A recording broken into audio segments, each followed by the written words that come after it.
एक समय की बात है। एक गांव में सोनू नाम का एक छोटा सा लड़का रहता था। उसे घूमने फिरने का और नई चीजें जानने का बड़ा शौक था। एक दिन जब वह जंगल में घूम रहा था तो उसे एक संतरे का जादुई पेड़ दिखाई देता है। वह पेड़ बाकी पेड़ों से बिल्कुल अलग दिख रहा था।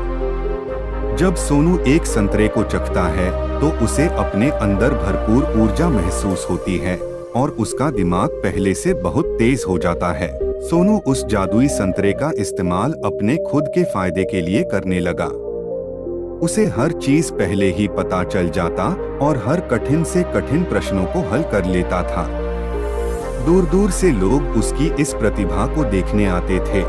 जैसे जैसे समय बीतता गया सोनू की शक्तियां कम होती गई। पेड़ पर संतरों की चमक भी कम हो रही थी और धीरे धीरे उनकी भी शक्तियां खत्म होने लगी थी। जल्दी ही सोनू को यह एहसास होता है कि वह अपनी खुद की प्रतिभा को नजरअंदाज करते हुए जादुई संतरे की शक्ति पर बहुत ज्यादा निर्भर हो गया है।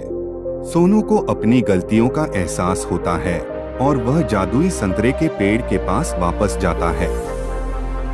वह अपने लालची स्वभाव के लिए माफी मांगता है और वादा करता है कि अपनी काबिलियत का उपयोग वह अच्छे कामों के लिए करेगा। फिर अचानक से पेड़ के बचे हुए संतरों में वापस चमक आ जाती है। उस दिन के बाद से सोनू यह समझ गया कि असली शक्ति हमारे अंदर ही होती है और हम अपनी खुद की कौशल और प्रतिभा का इस्तेमाल करके ही दुनिया में बदलाव और खुशी ला सकते हैं।